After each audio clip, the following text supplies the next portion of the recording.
Hi గారు, welcome to our channel. 'Pushpa 2' movie థియేటర్‌లో ఎటువంటి ప్రభంజనం క్రియేట్ చేసిందో మనందరికీ తెలిసిందే. దాదాపు 1800 కోట్ల మించే కలెక్ట్ చేసింది. 'బాహుబలి' రికార్డులను కూడా బ్రేక్ చేసింది.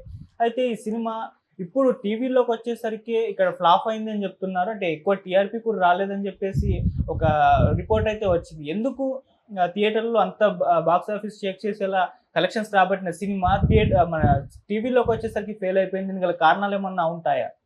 సో ఇప్పుడు ఇదే అంశం మీద డిస్కస్ చేయడానికి ప్రెజెంట్ మనతో పాటు సీనియర్ ఫిలిం జర్నలిస్ట్ అప్పాజీ గారు ఉన్నారు. వారితో డిస్కస్ చేసి తెలుసుకునే ప్రయత్నం అయితే చేద్దాం. సో నమస్కారం సార్. నమస్తే ఆదిత్య. సార్, 'పుష్ప 2' రికార్డుల గురించి ప్రత్యేకంగా చెప్పాల్సిన పని లేదు సార్. ఒక కొత్త రికార్డులను అయితే ఇండస్ట్రీలో పెట్టేసింది. 'బాహుబలి' రికార్డులను బ్రేక్ చేసి మరి ఓటీటీలో కూడా అద్భుతంగా రాణించింది ఈ సినిమా. కాకపోతే టీవీలోకి వచ్చేసరికి సినిమాకి అసలు టీఆర్పీ సరిగ్గా రాలేదని చెప్తున్నారు. చాలా తక్కువ టీఆర్పీ వచ్చిందని చెప్తున్నారు. మరి ఎందుకు దీనికి ఏమైనా కారణాలు ఉంటాయా సార్?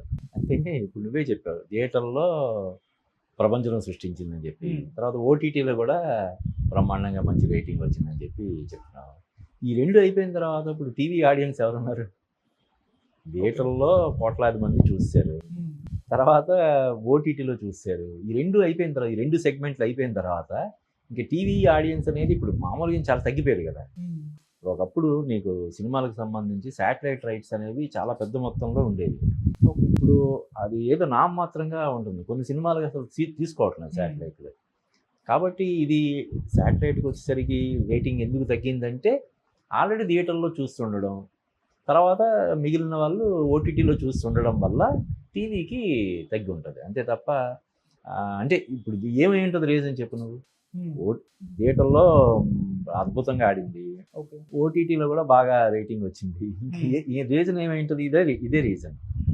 ఆల్రెడీ మొత్తం అందరూ అందులో కవర్ అయిపోవడం వల్ల ఏదో థియేటర్లో చూడడమో ఓటీటీలో చూడడమో అయిపోయిన తర్వాత ఇంక ఇది టీవీలో చూసే ఆడియన్స్ చాలా తక్కువ మంది ఉంటారు కాబట్టి రేటింగ్ తక్కువ వచ్చి ఉంటుంది. దానికి ప్రత్యేకమైనటువంటి కారణాలు అనేవి ఏమి ఉంటాయని నేను అనుకోవట్లేదు. అంటే కొన్ని సినిమాలు ఇప్పుడు 'RRR', 'బాహుబలి' సినిమాలు థియేటర్ దగ్గర బాక్స్ ఆఫీస్ షేక్ చేస్తే మళ్ళీ టీవీల దగ్గరకు వచ్చేసరికి అక్కడ కూడా సక్సెస్ సాధించాయి. అలా రెండు పట్టుకున్నాయి. అండ్ మరి 'పుష్ప' విషయంలో ఇది ఎందుకు రిపీట్ అవ్వలేదని ఓ డౌట్. అదే అంటే ఇప్పుడు కొన్ని సినిమాలు ఇప్పుడు అతడు కానీ లేకపోతే నువ్వు నాకు నచ్చావు, ఇటువంటి సినిమాలు ఏంటంటే అది కామెడీ సినిమాలు అవడం వల్ల ఎన్నిసార్లు చూసినా మళ్ళీ మళ్ళీ చూడాలనిపిస్తాయి. ఈవెన్ మహేష్ బాబు సినిమాలు, కొన్ని సినిమాలు మామూలుగా థియేటర్లో పెద్దగా ఆడకపోయినా కూడా టీవీల్లో చాలా బాగా ఆడిన సందర్భాలు మనకి తెలుసు. ఇవి ఏంటంటే యాక్షన్ సినిమాలు ఇప్పుడు కూడా పెద్ద తెర మీద చూస్తేనే ఆ మజా వస్తుంది. ఇంకా ఆల్రెడీ అందులోనే 1-2 సార్లు చూసిన తర్వాత ఇప్పుడు దాదాపుగా ప్రతి ఇంట్లో కూడా ఓటీటీ అనేది ఉంటుంది. చాలా నామమాత్రపు రేట్లకి వాళ్ళు 1 ఇయర్ సబ్స్క్రిప్షన్ ఇప్పుడు ఆహాది 350 ఎంతో ఉంటుంది. మొత్తం అన్నీ కలిపి 2000-3000 కడితే ఒక ప్యాకేజ్ లాగా ఇచ్చేస్తున్నారు కదా. అంటే ఒకసారి ఫ్యామిలీతో కలిసి సినిమా చూడడానికి వెళ్తే అయ్యే ఖర్చుతోటి ఒక సంవత్సరం మొత్తం ఈ అమెజాన్ దగ్గర నుంచి, నెట్ఫ్లిక్స్ దగ్గర నుంచి ఎన్ని ఉన్నాయో మార్కెట్లో ఓటీటీ ప్లాట్ఫామ్స్ అన్నీ కూడా ఒక సింగిల్ ప్యాకేజీలో 2000లోనో 3000లోనో వచ్చేస్తున్నాయి. కాబట్టి ప్రతి ఇంట్లో ఇప్పుడు ఓటీటీ ఉంది. ఎక్కడో మారుమూల కొన్ని ఏరియాలు తప్ప అన్ని చోట్ల ఓటీటీ ఉన్నప్పుడు అందరూ కూడా ఓటీటీలోనే చూసేస్తారు. కాబట్టి ఇప్పుడు ఈ శాటిలైట్ టీవీల్లో చూసే వాళ్ళ సంఖ్య తగ్గిపోయింది కాబట్టి అందువల్ల అది తగ్గి ఉండొచ్చు అంతే. సార్, మీరు అన్నట్టు మహేష్ బాబు గారి 'కలేజా' సినిమా అది థియేటర్ దగ్గర పెద్దగా వర్కౌట్ అవ్వలేదు. కాకపోతే థియేటర్ ఇప్పుడు టీవీలో ఎప్పుడు వచ్చినా కూడా నేనే స్పెషల్ గా చూస్తూ ఉంటాను. చాలా మంది సినిమాని చూస్తుంటారు. ఒకటే కాదు, ప్రభాస్ గారి 'పౌర్ణమి' సినిమా, ఇలా కొన్ని సినిమాలు ఉన్నాయి. అంటే ఇప్పుడు theatre audience, TV audience separate అయిపోయారా, డివైడ్ అయిపోయారా సార్? అలానే కాదు, కొన్నిటికి ఏంటంటే ఎన్నిసార్లు చూసినా సరదాగా చూడాలనిపిస్తుంది. కొన్ని ఒకసారి చూస్తే వన్ టైం వాచ్ లాగా ఒకసారి అనిపిస్తుంది. ఇప్పుడు 'కలేజా' సినిమా గురించి చెప్పాల్సి వస్తే మొన్న రీసెంట్గా మన నాగశ్విన్ ఒక ఇంట్రెస్టింగ్ కామెంట్ చేశాడు కదా 'కలేజా' గురించేనా. నేను దాన్ని ఎడిట్ చేసి ఉంటే ఆ సినిమా రిజల్ట్ వేరేలా ఉండేది. అంటే సినిమా చాలా అద్భుతంగా ఉంటుంది కానీ ఆ ట్రైలర్ సరిగ్గా కట్ చేయకపోవడం వల్ల అన్నట్టుగా ఆయన చెప్పాడు. కాబట్టి అంటే వేరియస్ రీజన్స్ ఉంటాయి. ఇది ముఖ్యంగా ఇప్పుడు మనం చెప్పిన కలేజాలో కూడా యాక్షన్ ఉన్నా కూడా ఆ మహేష్ బాబు, అనుష్క మధ్యలో వచ్చే ఆ కామెడీ సీన్స్ అవి చాలా బాగుంటాయి కదా. ఈవెన్ అందులో సీరియస్ ఇది కూడా సన్నివేశాలు కూడా కొంచెం కామెడీ టచ్ చేసి తీసాడు ఆయన. దానివల్ల 1-2 సార్లు ఎప్పుడు కూడా కామెడీ సినిమాలు ఎప్పుడు కూడా 1-2 సార్లు మనకి చూడాలనిపించడానికి కారణం అదే. యాక్షన్ సినిమాలు ఇప్పుడు నరుక్కోవడం, తన్నుకోవడం, పొడుచుకోవడం ఇవి మనం ఎక్కువ సార్లు చూడలేం కదా, అంతే కదా, దానికి రిపీటెడ్ వాల్యూ అనేది ఆటోమేటిక్గా కొంచెం తక్కువ ఉంటుంది. ఓకే. సార్ ఓటీటీ వచ్చాక థియేటర్ ఆడియన్స్ తగ్గిపోయారు, టీవీ ఆడియన్స్ కూడా తగ్గిపోయారు అని అనుకోవచ్చా సార్? ఓన్లీ ఓటీటీ ఎలాగో చేతిలోనే ఫోన్ ఉంటుంది, చూసుకుంటూ కూర్చోవచ్చు, ఇంకా టీవీ దగ్గర స్పెషల్గా ఉండాలి, లేకుంటే థియేటర్కి వెళ్ళాల్సిన అవసరం లేదని ఆ అభిప్రాయానికి వచ్చేసారా సార్? అంటే ఇప్పుడు థియేటర్కి ఈ ఛాలెంజ్ అనేది ఎప్పటి నుంచో ఉన్నాయి. ఇప్పుడు ఉదాహరణకి అప్పట్లో ఒక 30-40 ఇయర్స్ బ్యాక్ వీడియో థియేటర్లని, వీడియో పార్లర్స్ అని చెప్పి చిన్న రూమ్లో వీడియో ఇది పెట్టేసి, స్క్రీన్ పెట్టేసి సినిమాలు వేసేవాళ్ళు.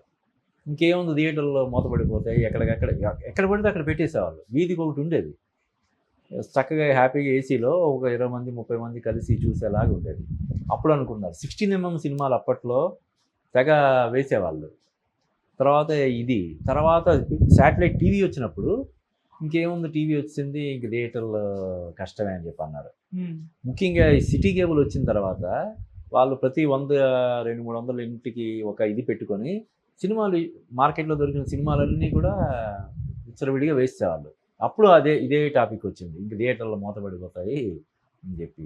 కాబట్టి ఇప్పుడు ఓటీటీ వచ్చినా కూడా అదే, దాని ప్రభావం ఎలా అంటే, ఇప్పుడు ఒక థియేటర్కి వెళ్ళి సినిమా చూడడం అనే ఎక్స్పీరియన్స్ వేరు, ఇంట్లో కూర్చొని సినిమా చూడడం వేరు. మనం 2-3 కూర్చొని సినిమా చూడడం వేరు. థియేటర్లో ఒక 500 మందితోటో 1000 మందితోటి సినిమా చూడడం, చూడడానికి వెళ్ళడం, లైన్లో నిల్చోవడం, ఆ థియేటర్కి వెళ్ళడం, అదంతా ఒక ఎక్స్పీరియన్స్. సింపుల్గా చెప్పాలంటే మనం ఇంట్లో ఇడ్లీయో లేకపోతే వడో పెసరట్టు ఏదైనా చేసుకుంటే చాలా తక్కువలో అయిపోతుంది, మనకి 10 రూపాయలు 20 రూపాయలు అయిపోద్ది. కానీ హోటల్కి వెళ్ళి అప్పుడప్పుడు వారానికి ఒకసారి, 10 రోజులకు ఒకసారి, 4 రోజులకు ఒకసారి కుటుంబ సమేతంగా వెళ్ళి హోటల్కి వెళ్ళి తింటుంటారు. ఎందుకు? ఇంటికంటే అక్కడేం బాగుండవు కదా, శ్రద్ధగా చేసుకుంటే ఇంటి దగ్గర అక్కడ హోటల్లో కంటే కూడా అద్భుతంగా చేసుకోవచ్చు. కానీ బయటికి వెళ్ళి సరదాగా తినడం అనేది అది ఒక ఔటింగ్ లాంటిది, ఒక ఔటింగ్ ఎక్స్పీరియన్స్. సినిమా కూడా అంతే, ఇది సినిమాకు కూడా వర్తిస్తుంది. థియేటర్లో చూడడం వేరు. ఇప్పుడు నీకు ప్రతి ఊర్లో జాతరలు జరుగుతుంటాయి, నోకాలమ్మ జాతర అని, మావుళ్ళమ్మ జాతర అని జరుగుతుంటాయి. ఆ గుడి చిన్నది ఉంటుంది, ఎప్పుడు ఉంటుంది. మిగతా రోజుల్లో దాన్ని ఎవరు పెద్దగా, అంటే దారింటి వెళ్ళేటప్పుడు దండం పెట్టుకుని వెళ్ళిపోతారు తప్ప.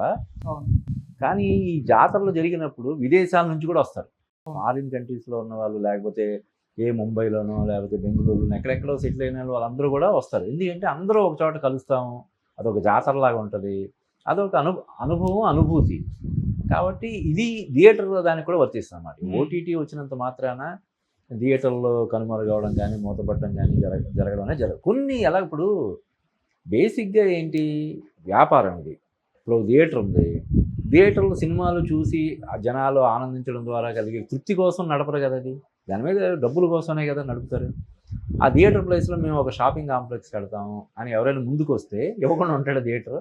లేదు కళ్యాణ మండపం కడతాము, చాలామంది ఏమంటారు, థియేటర్లన్నీ ఇప్పుడు కళ్యాణ మండపాలు అయిపోతున్నాయంటే అది ఒక వ్యాపారం. ఇప్పుడు కళ్యాణ మండపం ఈ రోజుల్లో ఒక రోజు బుక్ చేసుకుంటే 4 లక్షలు 5 లక్షలు, అలాగా నెలకు ఒక పెళ్లి జరిగితే చాలు వాళ్ళకి. అలాగా కళ్యాణ మండపాలైనా షాపింగ్ కాంప్లెక్స్లు అయినా ఆ కోణంలో, కమర్షియల్ కోణంలో అవుతాయే తప్ప ఈ థియేటర్లకు ఆదరణ తగ్గడం వల్ల కాదని నేను అనుకుంటాను. ఓకే. థియేటర్కి అసలు జనాలే రావట్లేదని కూడా అభిప్రాయపడుతున్నారు సార్. ముందుకు మొన్న త్రినాథరావు నక్కిన డైరెక్టర్ మజాకా మూవీ తీశారు, ఆయన కూడా అసలు మొన్న ఒక సినిమాకు ప్రొడ్యూసింగ్ చేశారు, చిన్న సినిమా. ఆయన స్టేజ్ మీద మాట్లాడుతూ, రోజు రిలీజ్ అయింది. అవును, అసలు సినిమాకి థియేటర్లకు రావట్లేదు ఆడియన్స్, పెద్ద సినిమాలకి అసలు రావట్లేదు, చిన్న సినిమాల పరిస్థితి ఘోరంగా ఉంది అని చెప్పేసి అంటున్నారు. మరి ఆయన అభిప్రాయాలు అంటే ఈ ఆరోపణ ఇప్పుడే కాదు, ముందు నుంచి ఉంది కదా. ఆ మధ్య లాస్ట్ ఇయర్ అయితే, ఇంకా ఈ సంవత్సరం పర్వాలేదు, లాస్ట్ ఇయర్ సినిమాలు లేక ఒక 20 రోజులు 4 రోజులు థియేటర్లు మూతపడ్డాయి, సినిమాలు ఏం లేవు. వచ్చే 10 మంది కోసం 20 మంది కోసం సినిమాలు వేస్తే వాళ్ళ కరెంటు బిల్లులు కూడా రాని పరిస్థితి. అందుకని స్వచ్ఛందంగా మూసారు. ఇప్పుడు కొత్తగా వచ్చిన పరిణామం కాదు ఇది. ఇప్పుడు త్రినాథరావు నక్కిన తీసిన ధమాకానే ఉంది, బాగుంది. మరి 100 రోజులు ఆడింది, 100 కోట్లు కలెక్ట్ చేసింది కదా. బ్లాక్ బస్టర్ డైరెక్టర్ అని అతను ఎందుకు అంటున్నారు, ధమాకా వల్లే కదా. ఎప్పుడు ఉంటాయి ఆదిత్య సినిమాలు. అంటే ఇంకొకటి కాకపోతే ఏంటంటే, ఒకప్పుడు సగటు ప్రేక్షకుడిగానే కాదు, ఎవరికైనా సరే, శ్రీమంతుడైనా మామూలు సాదాసీదా మనిషికైనా సరే, వినోదం అంటే, వినోదానికి ఏకైక సాధనం సినిమాగా ఉండేది. ఎంత కోటీశ్వరుడైనా కూలి పని చేసుకునే వాళ్ళకైనా సరే అదొక్కటే ఎంటర్టైన్మెంట్ అంటే ఉండేది. ఇప్పుడు అలా కాదు కదా. క్లబ్బులు ఉన్నాయి, మాల్స్ ఉన్నాయి, రకరకాల రూపాల్లో ఫోన్లోనే బోల్డంత ఎంటర్టైన్మెంట్ దొరుకుతుంది. కాబట్టి డెఫినెట్గా కొంత ఉంటుంది. కానీ ఎక్కువైపోవడం, ఇప్పుడు లాస్ట్ ఇయర్ చూస్తే మనం 2024లో 311 సినిమాలు వచ్చాయి. అంటే మనకు ఉన్నాయేమో ఒక 52 వారాలు అయితే 311 సినిమాలు అంటే వారానికి ఎందుకు రిలీజ్ అయినట్టు? 6కు పైగా రిలీజ్ అయ్యాయి. ఎందుకు చూస్తారు చెప్పు? ఒక రెగ్యులర్గా సినిమాలు, ఇప్పుడు ఉదాహరణ కొంతమంది ఉంటారు, రిలీజ్ అయిన ప్రతి సినిమా చూడాలని ఒక నియమం పెట్టుకుంటారు. రిలీజ్ అయిన ప్రతి సినిమా బాగున్నా బాగుండకపోయినా సంబంధం లేకుండా సినిమా చూసేయాలి అనుకుంటారు. వాళ్ళు కూడా ఒక వారంలో 6 సినిమాలు రిలీజ్ అయితే ఎలా చూస్తాడు? ఇంక జాబ్ మానేసి చూడాలి కదా. ఇటువంటి అప్పుడప్పుడు మధ్య మధ్యలో కొన్ని సినిమాలకి ఆదరణ లేకపోవడం అనేది జరుగుతుంటుంది. దాన్ని థియేటర్లకు జనాలు వచ్చేలాగా చేసుకోవడంలో ఉంటుంది అన్నమాట. డైరెక్టర్ కానీ ప్రొడ్యూసర్ కానీ వాళ్ళు చేయాల్సిన ఇది. ఓకే. సో ఇప్పుడు థియేటర్లో సక్సెస్ అయిన సినిమాలు అది టీవీలో ఆడాల్సిన అవసరం లేదు, ఓటీటీలో కూడా ఆడాల్సిన అవసరం లేదు. అదే కానీ థియేటర్లో ఫెయిల్ అయిన సినిమాలు ఓటీటీలో అండ్ టీవీలో ఆదరణ లభించకపోవడం అంటే గేమ్ చేంజర్ విషయంలో మనం చూస్తాం. అది థియేటర్లో ఫెయిల్ అయింది, కాకపోతే ఓటీటీలో అది బ్లాక్ బాస్టర్ హిట్. ఎందుకని? థియేటర్లో చూడలేదు కాబట్టి. అవును, ఇంతకన్నా విమర్శలు వచ్చినాయి, ఈ సినిమాకి అసలు బాగాలేదు అది అని అసలు ఎందుకని చెప్పి చూశారు జనాలు. ఎక్కువ నెగిటివ్ ఫీడ్బ్యాక్ వచ్చిన తర్వాత మనమైనా సరే ఒక సినిమాకి విపరీతమైన నెగిటివ్ ఫీడ్బ్యాక్ వస్తుంది. అసలు చండాలంగా ఉంది, దరిద్రంగా ఉంది, అది ఇది అని చెప్పి మనం చూస్తే బాగానే ఉంది కదా, మరి ఇంత నెగిటివ్గా కావాలని స్ప్రెడ్ చేశారా ఏంటని అనిపిస్తుంది. అలాగా థియేటర్లో ఆ సినిమాని పెద్దగా చూడలేదు కాబట్టి ఓటీటీకి వచ్చినప్పుడు అందరూ చూశారన్నమాట. అంటే ఆల్రెడీ థియేటర్లో చూసేసి ఓటీటీలో చూసి మళ్ళీ టీవీలో కూడా చూస్తారు ఎవరైనా.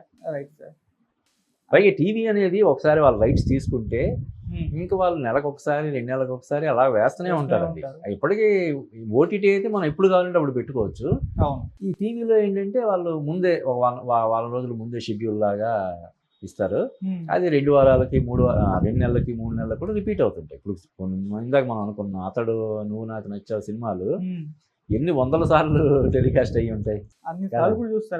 వచ్చిన ప్రతిసారి ఆ టైంకి ఎవరైనా ఉంటే చూసేస్తారు. ఎందుకంటే ఆ రిపీటెడ్ వాల్యూ ఉంటాయి కొన్ని సినిమాలకి. Thank you so much. Thank you.